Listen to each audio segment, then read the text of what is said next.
I'm Lizzy. And I'm Izzy, and we need help. Each week we stumble through a new book, method, or concept that brings us one step closer to being our best self. Yes, we make fun of ourselves. And others. But mostly just ourselves. So here's to not taking self-help quite so seriously. Welcome to We Need Help. I'm Lizzy. And I'm Izzy, and I'm really excited to introduce our guest, Andrea Ashley. She's the host of Adult Child, which is an amazing podcast and community too. So welcome, Andrea. Thank you for having me. Yeah. Always good to have a pulse. Right? So tell us a little bit about your podcast yourself. That's a loaded question.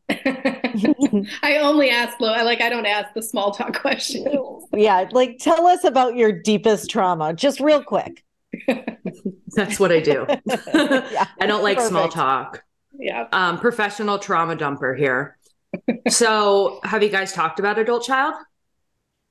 Yeah, So- well, go ahead, Lizzy. Well, I'm lucky enough to be an adult child of a family of all alcoholics and people of dysfunction, and so it's been a huge subject on our radar. My mom just went into recovery just a year ago, so it's been a extremely great year of growth for our family. And and I wanted to do the subject of addiction, which is the entire month of June is all about addiction, because we were so annoyed with untreated addicts it was just driving us crazy. And so this subject is bound to come up, especially for me, because I am the best child of an alcoholic.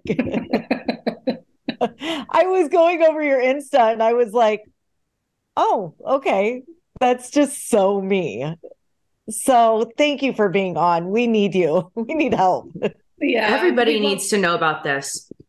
Yeah, and what I loved about your Insta is that you're like a self-professed shit show, which is we've many times referred to what we do here as a total shit show and embraced it fully. So we just loved that. Mm-hmm. So, in a nutshell, at 9 years sober, I hit an emotional bottom that was even way more painful than the bottom that brought me into sobriety. And I can go into that story, but it was after dating two alcoholics named Brian back to back. And my first episode of my podcast is called the Adult Child and Why I'll Never Date Another Guy Named Brian. And so it was through that experience that I came to terms with the true impact that my childhood had on me. And even more importantly, that what I experienced in dating was complex PTSD. I had no idea that for years and years and years and years and years, that what I experienced whenever I was in a relationship was I just lived in a trauma response. I just thought I was crazy. We keep hearing complex PTSD. It's just is it a new term? Because it's just been raining down on us this entire month. It's a huge deal. Yeah. And, I think that that's what's so unfortunate, because what's very common for people that listen to my podcast and adult children is that we sat in therapy for so many years without our therapist really being able to identify what the hell was actually going on with us. I had no therapist ever tell me that that's what I was experiencing. I've never heard it. I know it's really frustrating. It's not, you're hearing a lot more about it now. So God, we have so much that we could talk about. I can't wait. I'm so I'm too pumped. So how did, go ahead. Well, what do you want to ask? I wanted to ask, how did you dated two guys named Brian, you hit a bottom, and then what? So let me tell you my first, so Brian number one. So first of all, when you get sober, everybody has a broken picker, right? A broken romantic picker. You don't typically come into sobriety with a long history of healthy relationships and like high self-esteem, right? Like it's not the use. What? Yeah.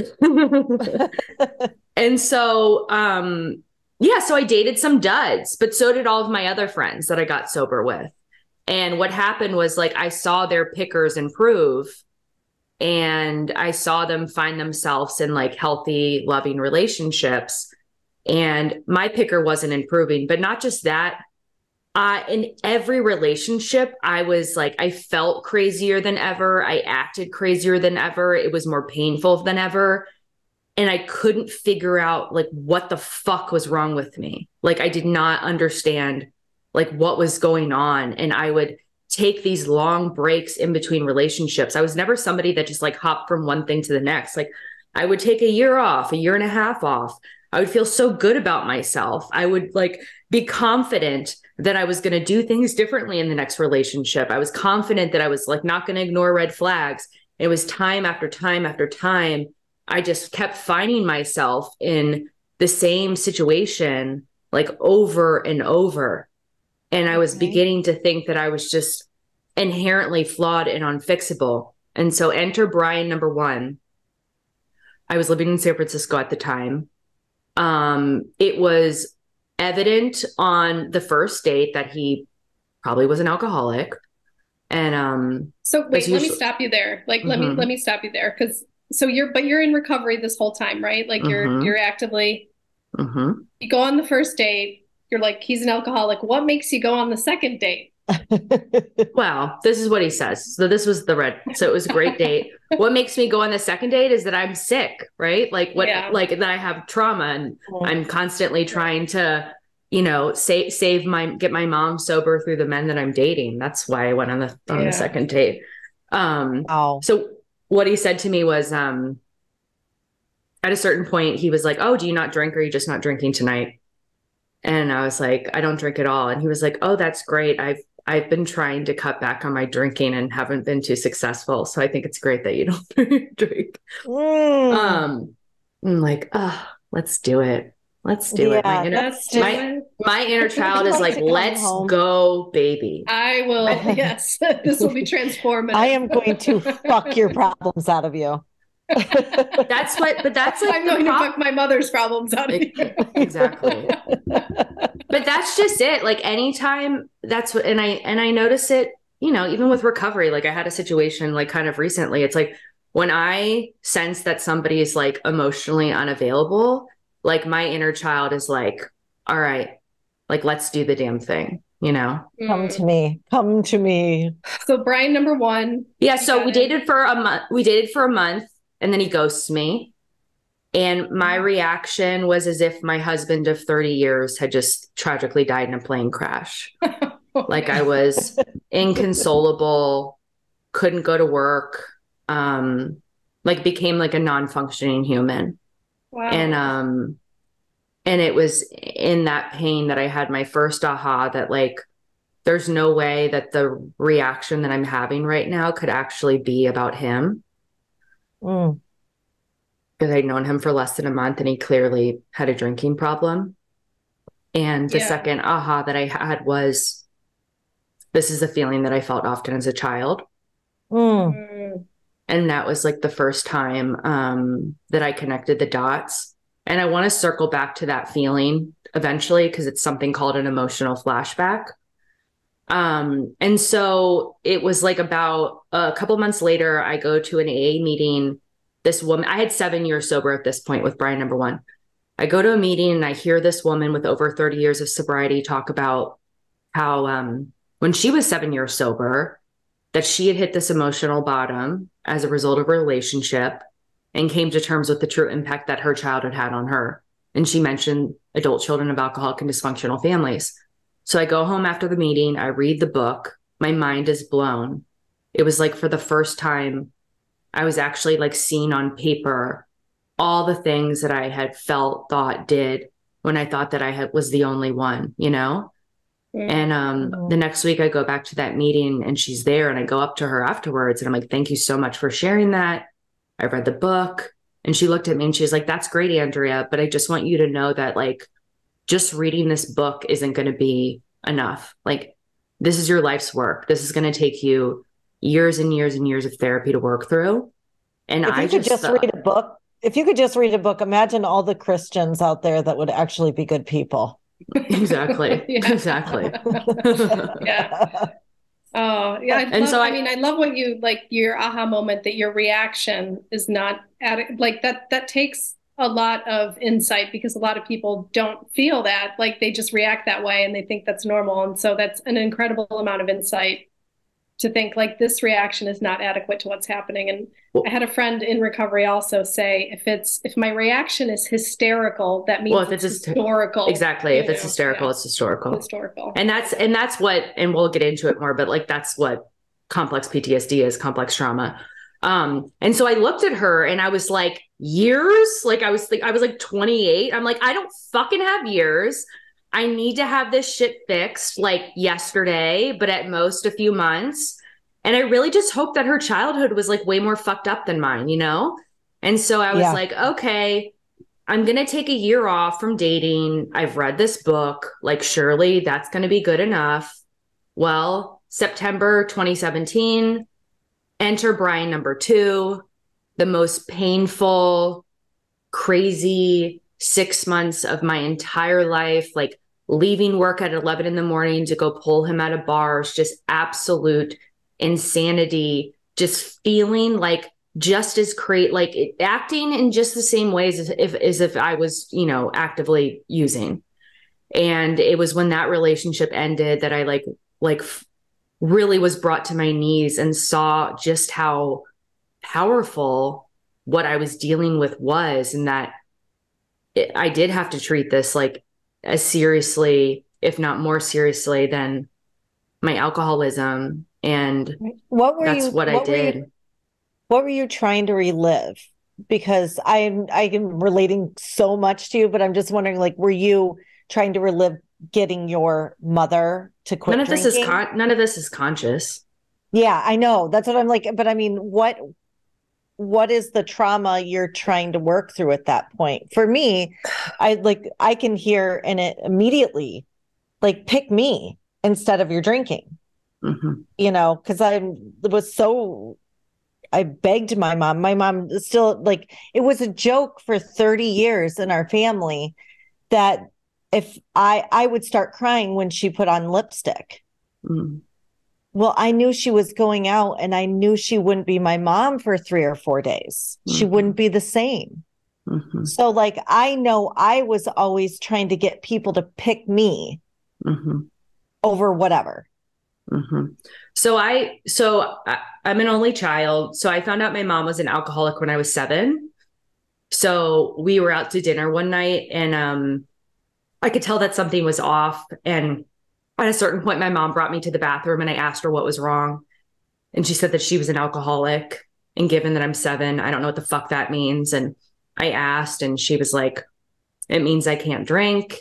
And it was like, even though I had no idea what that meant, there was like this part of me that knew exactly what it meant. And it was like, I went to bed that night and almost like woke up the next day, having skipped like several stages of development and sort of developing this like sixth sense as it related to my mom's drinking.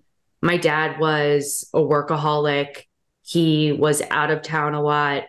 That's when my mom drank the most, was when he was out of town. When he was in town, I was horribly parentified. So like my mom's drinking was a secret from the rest of the world. So my dad used me as his emotional support and confidant. He would have me search the house for booze with him at like 7 years old.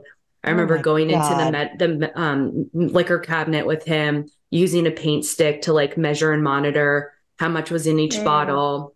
And the only time that he was ever emotionally present for me was when my mom was drunk and emotionally unavailable to him.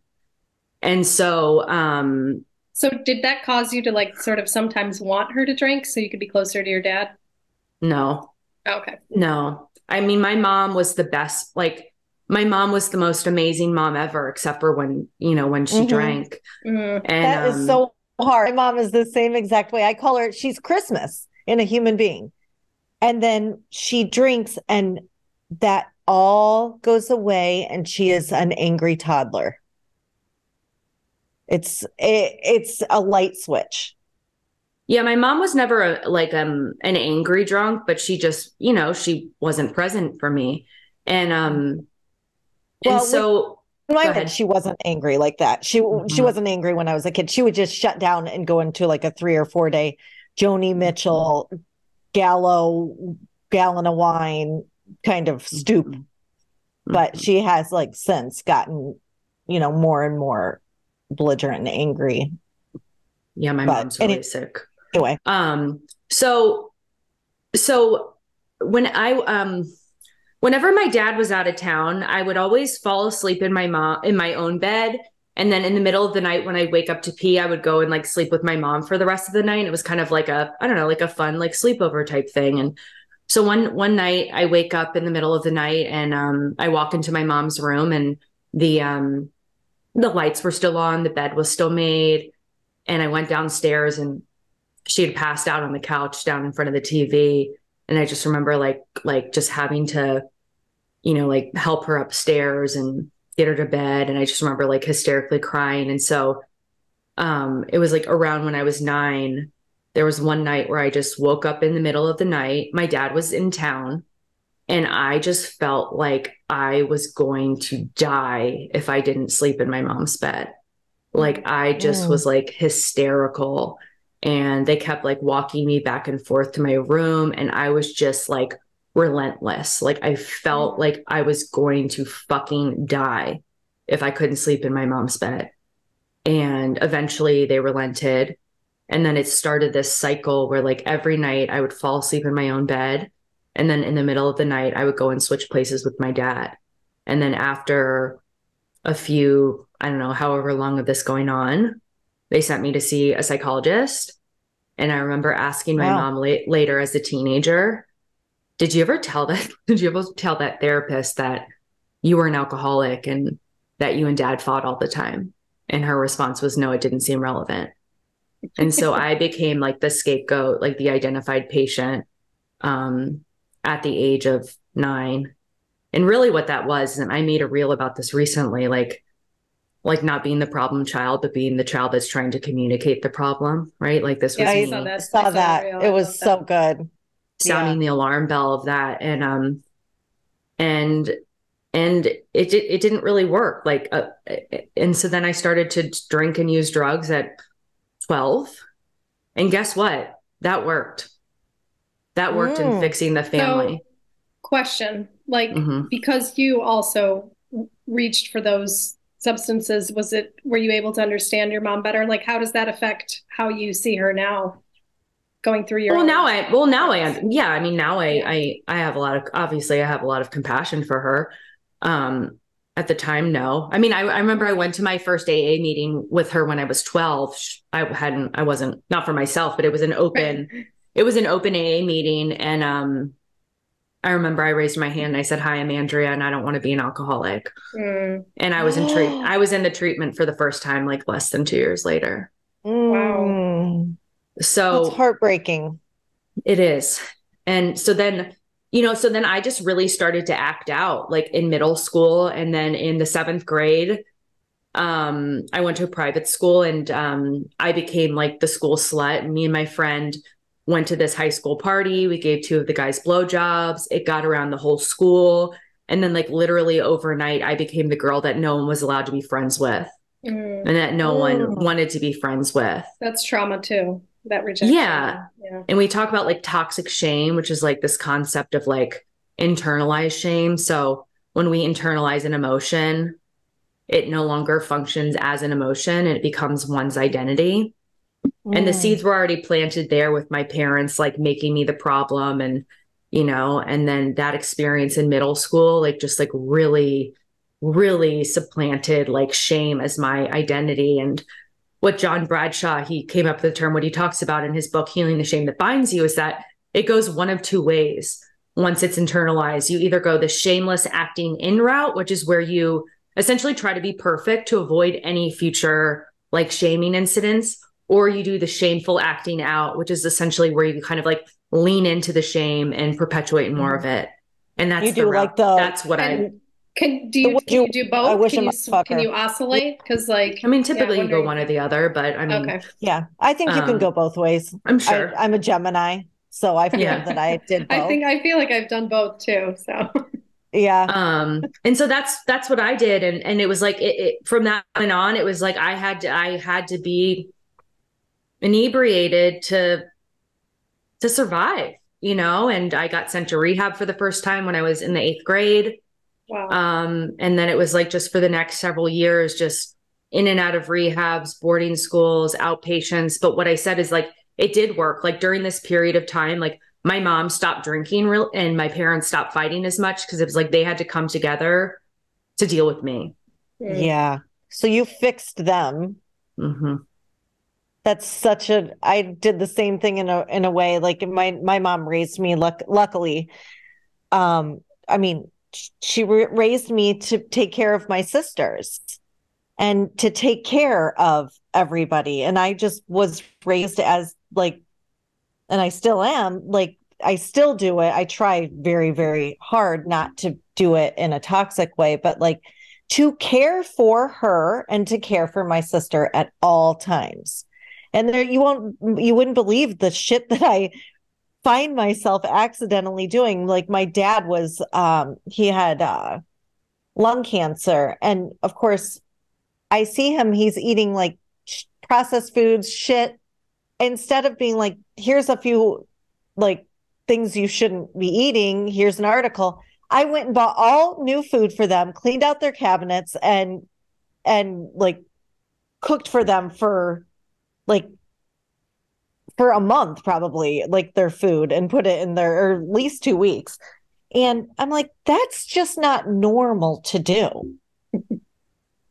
It's not normal to do. And like, they're perfectly capable. And I mean, they're wonderful. And my mom is a great cook, but like, who does that? And it's because an adult child. It's because I was raised to take care of people. Mm-hmm. It's been ingrained in me from the get-go. And I've, you know, that was what I got praised for. Mm-hmm. You know what I mean? You're so strong. You're so this, you're so caring. You're so good. You're such a good daughter. You're such a good sister. You take care of everybody. We take care of everybody in this family. We never like there was no ever, I was never allowed to be self-centered. Mm-hmm. And that's fucked up. Mm-hmm. Have you've read The Laundry List? Mm-mm. Okay, we'll get to that. We'll get to that. That's the traits of an. And so, yeah, so then, you know, eventually I got sober at 19. I mean, I became a daily drinker at 16. And I was just like, I'm the breed of alcoholic with like an extreme personality change. I'm just awful to be around when I drink. And you know what I think a lot of that is, though, is like, I think that it's that toxic shame coming out too. It's almost like, I know you're not going to like me, so I'm just going to act accordingly. You know, almost like I'm not going to give you a chance to reject me. I'm just going to, you know, I know that eventually once you get to know me that you're not going to like me. So I'm not even going to give you the opportunity I'm going to be hateable so. from the get-go. Yeah. Oh, my mom's like, run, bitches, run. We do. Or we did until she's gotten into recovery. But yeah. So I always knew that my childhood was like less than ideal. But I had no idea how much it impacted me. I had no idea that was trauma. And we'll get into more like what complex trauma is. I thought that because I could talk about what happened to me without getting upset, that meant that it didn't impact me that much. But it was like I was a newscaster standing in front of like a birding house that was actually my house, you know, like when I would talk about what happened, there was just no real emotion. And I thought that because I was never physically or sexually abused or told that I was a piece of shit, or because I went to private school and we belonged to the country club, and, you know, because my parents were always like at my school events, like how bad could it truly have been Well, the fact is it was really bad and it really, really, really fucked me up. And I think that sometimes when it's that more insidious abuse, emotional neglect, you know, it's almost worse in a way because we don't realize how we've been impacted. It's so like, especially I think about it from the standpoint of like all of the limiting beliefs and like faulty core messages that I ingrained about myself through those experiences. Like for people who had parents that like told them that they were a piece of shit, like they can identify what those messages were because they were told those things. But for me, the words were never said. You know, it was just through these like very insidious messages that were supplanted within me that I didn't even know were there. Yeah, that's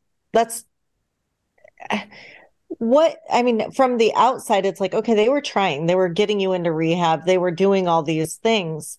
But what they were really saying is you're the problem. Mm-hmm.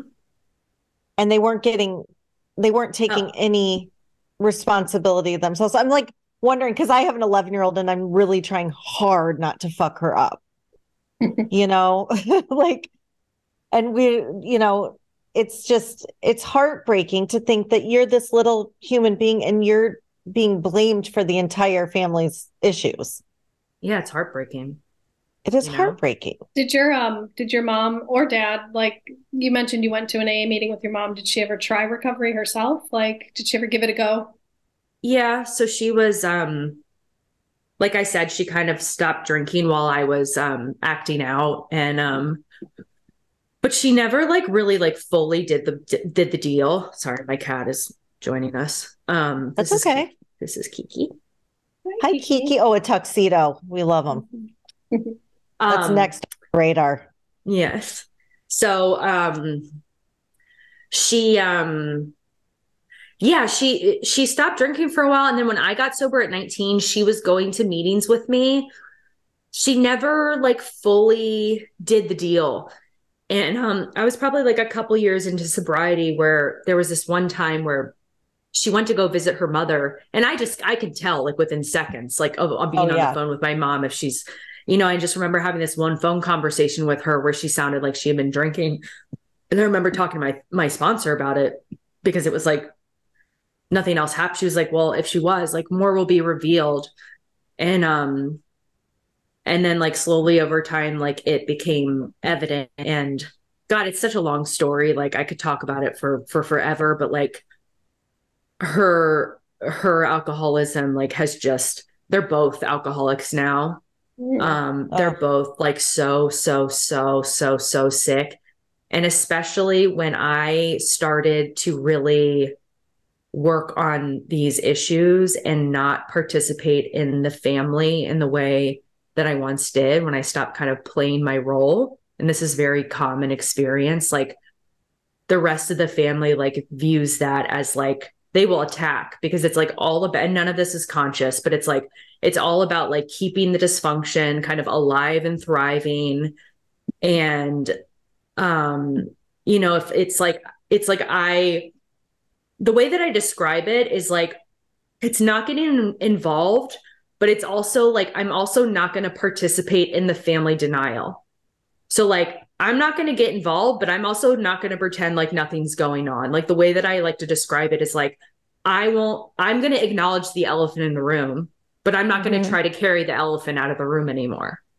Right. And so what often happens is like the rest of the family, like they will attack. And they, when I really first started working on these issues, like and I understand they're not intentionally trying to hurt me, you know, but they really were really horrible and really, really, really nasty to me. My sister, we were the same way with my sister for a long time. We did an intervention on my mom 12 years ago, and I was pregnant with Scar, and like it, you know, we all were like serious about this intervention, and she was the only one that withheld the threat of like, if you're not going to do this, I can't be in your life. And she was never nasty about it. Your sister withheld that. Okay. Yeah, my sister did that. And she was the only one that held it up. I just didn't have the emotional strength at the time. I wanted my mom. I was pregnant. Like I'm not making excuses. I just didn't have it to give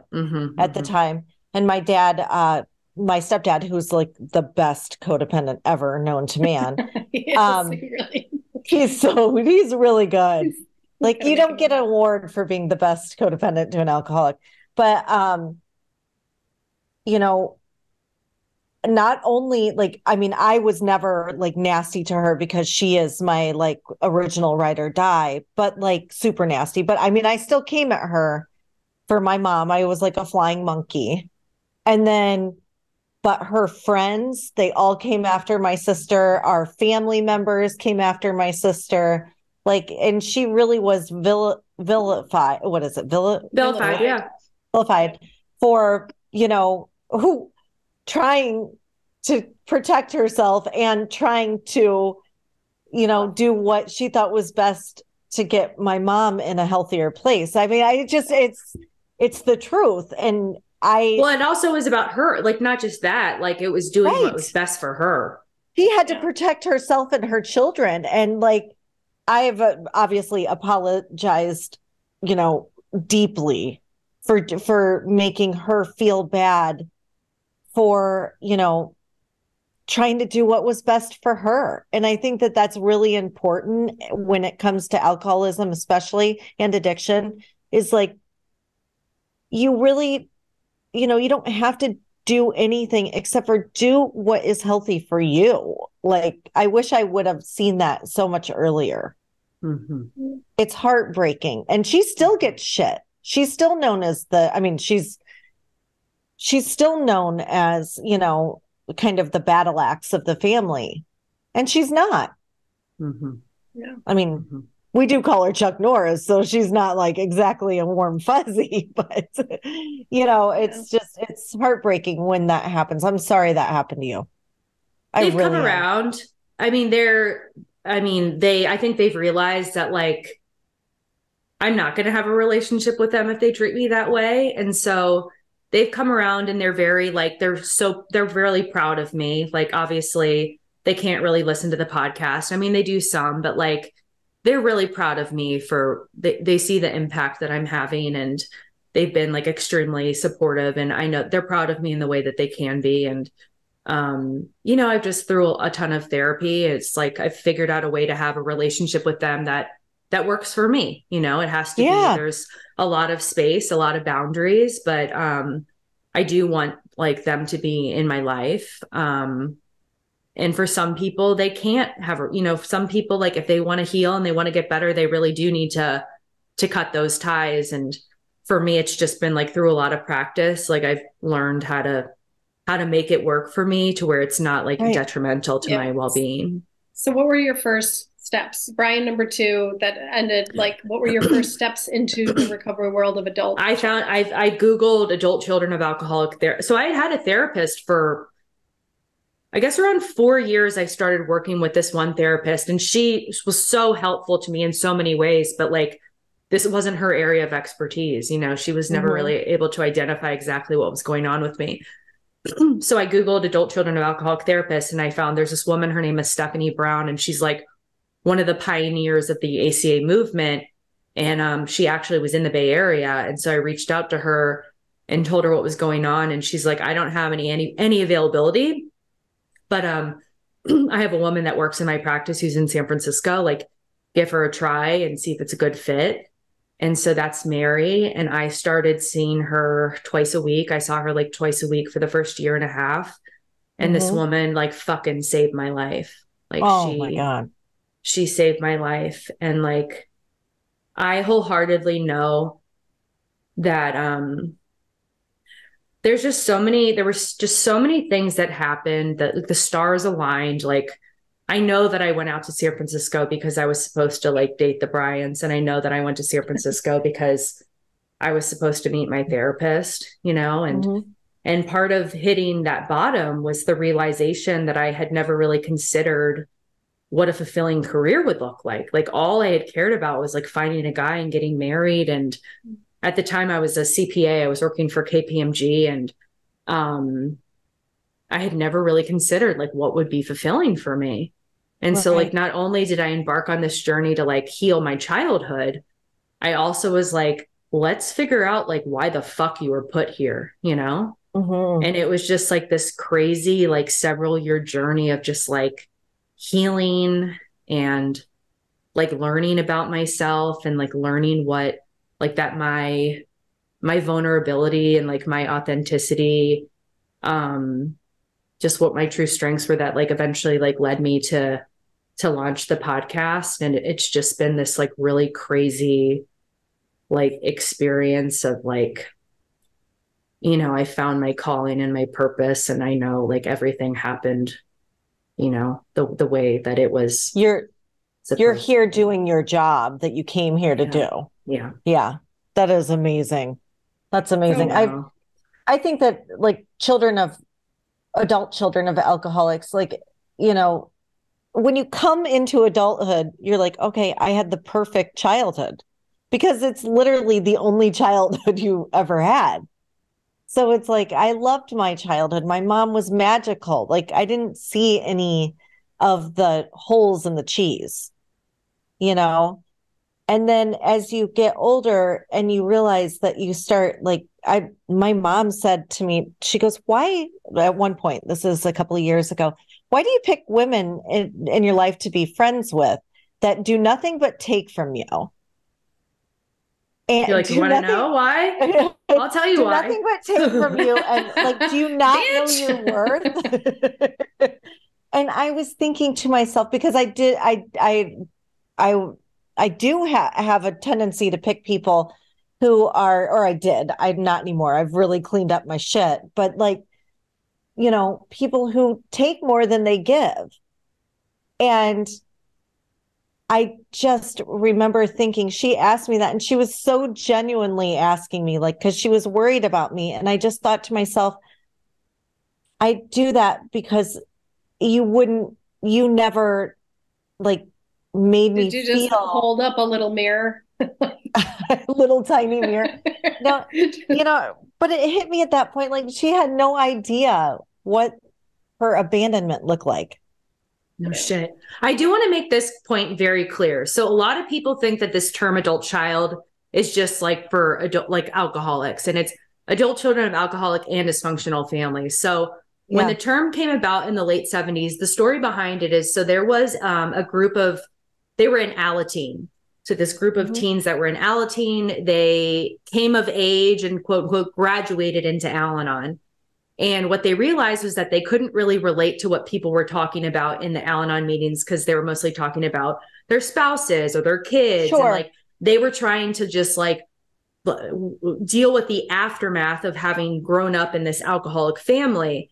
And so they created their own meetings. And what they realized was that despite the specific details of their childhood, that they all had these like similar characteristics in common.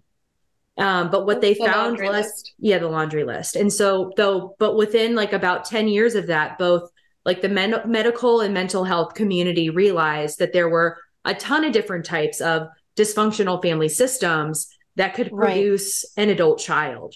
And so, I mean, there's just so many different types of dysfunctional family systems that breed an adult child. And I think that that's, a lot of people think that this term just applies to people who grew up in an alcoholic family, but there's so many different types of dysfunctional family systems that can produce an adult child. Yeah, like we have a ACA meeting that I sometimes go to, that's like, there's like 2 people in it that their parents were alcoholics. The rest which is like 8 or 9 people is just from dysfunction. Yeah. So whether it's like, you know, growing up in a super controlling household, having a highly critical parent, perfectionistic, any sort of abuse, having a parent with a personality disorder. I got to tell you guys this. So the other day, my mom found her best friend from grade school on Facebook, and the grade school the grade school friend said, do you remember that time we were going to take a bath at your house? This is to my mom. And your mom got so angry because we had the hot water on, that she turned off the cold water and held my mom's head under the hot water. and scalded her head, and she was screaming and crying. And the little friend said that was the last time I ever came to your house. Wow. And I just thought to myself, oh my God, like my poor mother, this is like trauma on trauma on trauma. I mean, if that's one memory, how many others are exactly. there? And she would never take it. Grandmother never drank. She hated alcohol. She said it was the devil's drink. She probably would be a little better if she did drink. She'd relieve some of that tension and anger. Yeah, I'm like, my mom may have been an alcoholic, but she never held my head under scalding hot water. I'll take the alcoholic. Yeah, I mean, she had tension relief. She had the booze to relieve her tension. Your grandmother probably was filled with rage and had no outlet. So she probably was a child. She probably was an adult child. Yeah, she was. Yeah, absolutely. It often skips a generation. Yeah. Well, how wonderful that the trauma stops here. I know. Willing, right here with us. That's amazing. For those of us out there like me that are trying to make the buck stop, what do you say, Lizzy? It's my first consultation with you. Let's just say, what do you say? I mean, it really is individualized, but it's really about what I said earlier, kind of understanding what is that faulty programming, that was ingrained in us that is kind of dictating. Is there a book, like a game-changing book to start with, or a workbook? Yes. Yeah. Okay. Adult Children of Alcoholic and Dysfunctional Families. So the big red book. So this is the primary text of the program ACA. Okay. And that so we start there. We'll start with the laundry list. Google the ACA laundry list right now, Lizzy. That is the 14 common characteristics of an adult child. They say if you relate to 3 or more, you're probably an adult child. I love you, Izzy, for you just shoot this list off to me. Have you been waiting to give me this? It's been queued up. I'm just what my else finger's is been on hovering. Your queue? My finger's been like this every night. Just waiting for you to ask.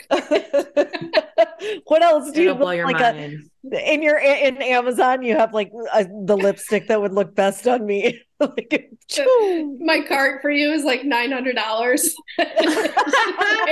Just slowly rolling it out over time. Yeah, she's maybe I'll send her this. She wants to smell better. Let me send her the exact.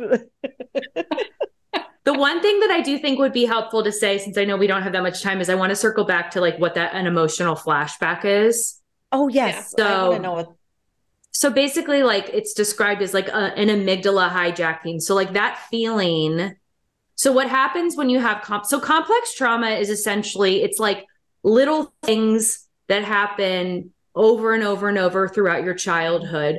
So trauma is any relational trauma is basically any time that a child feels a lack of connection or love or safety from their parent, that would be considered trauma. And here's the deal, on a conscious adult level, it might not seem like it's trauma, but for us as kids, we didn't view it that way, right? Our perspective is so limited. And so it's actually experiencing little t trauma throughout your childhood is actually a lot more impactful and damaging than experiencing one big T trauma. That's been over and over this whole month. A lot of everybody's been saying that it's those little. That has been that's been the theme of everything. It's not the car crash. It's the little tiny waterboarding of emotional waterboarding. Oh my God.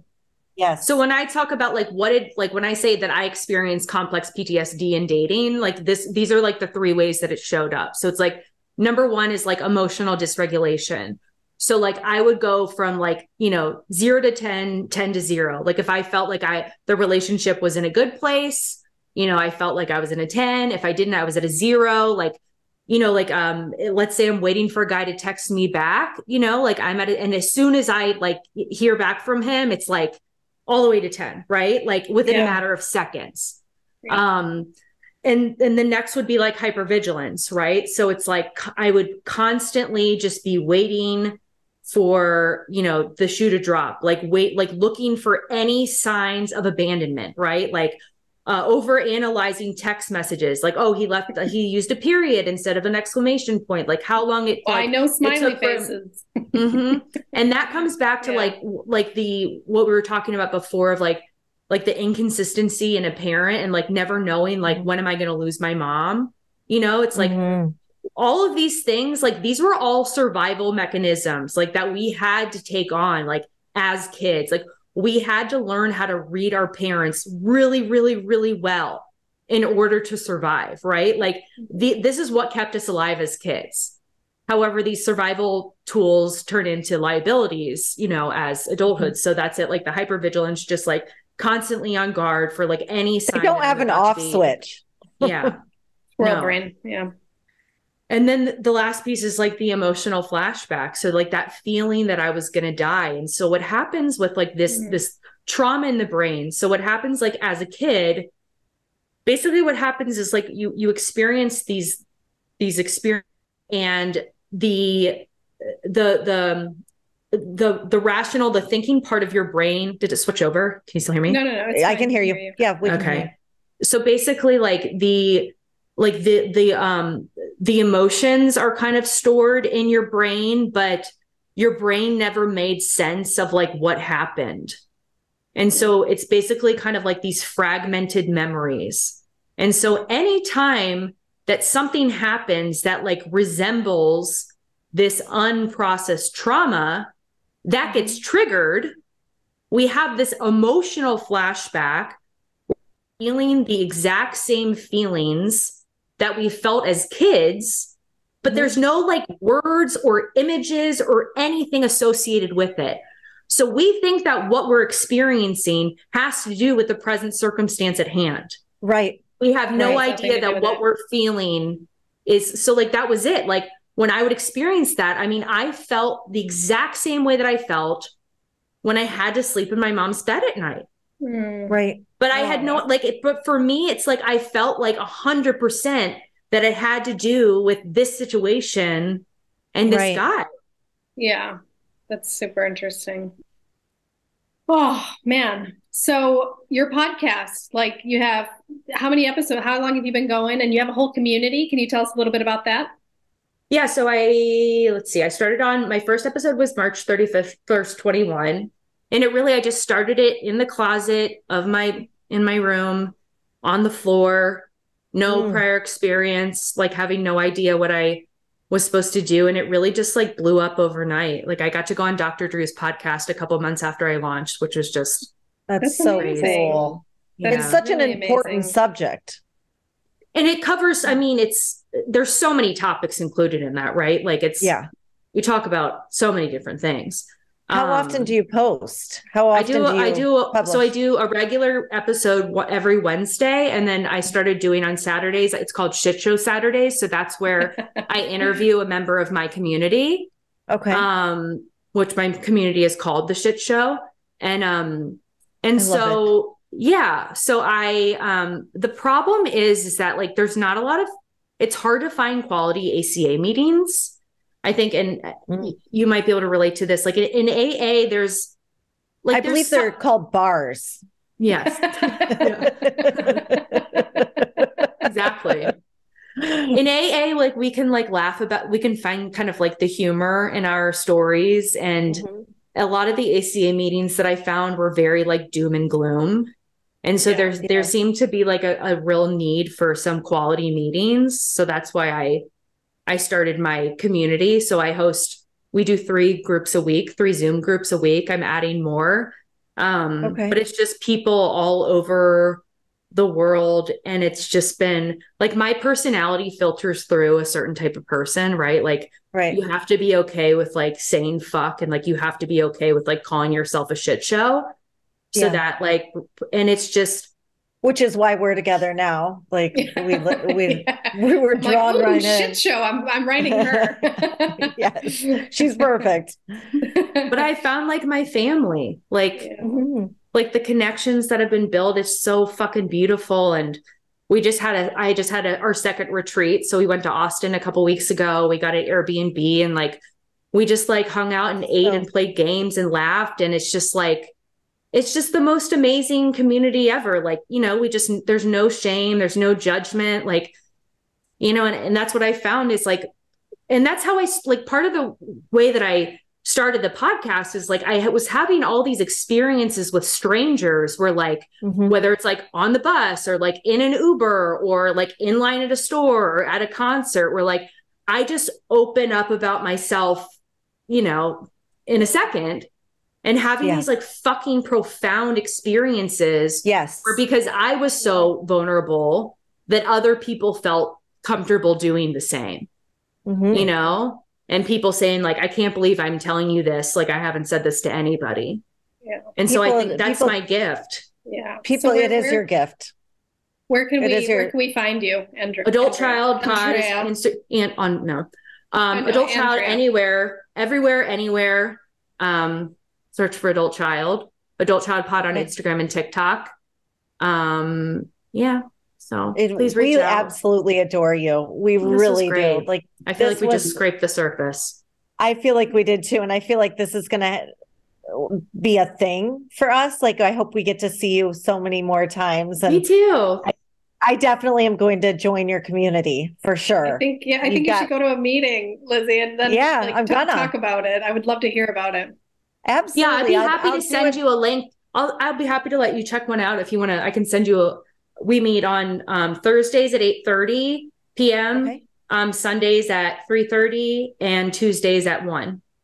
Perfect. I can make any of those. I'll message you. Yes, I will definitely. And I'll talk about it when on our last, we'll do for these things, we pick out a subject and we do a prelim and then we do a post. And on the post, I'll talk about. I'm looking forward to it. I'm excited. Now you got to go.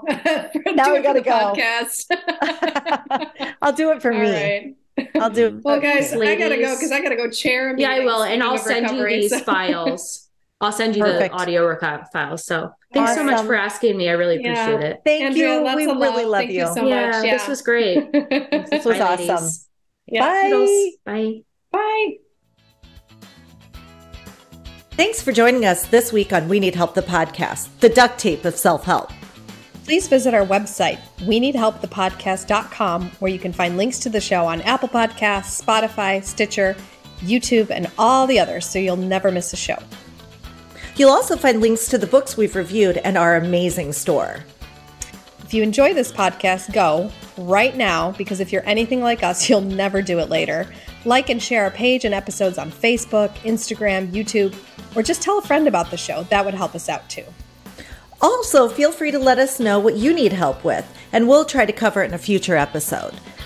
You can also find us on Instagram at weneedhelp_the podcast. Thank you for listening.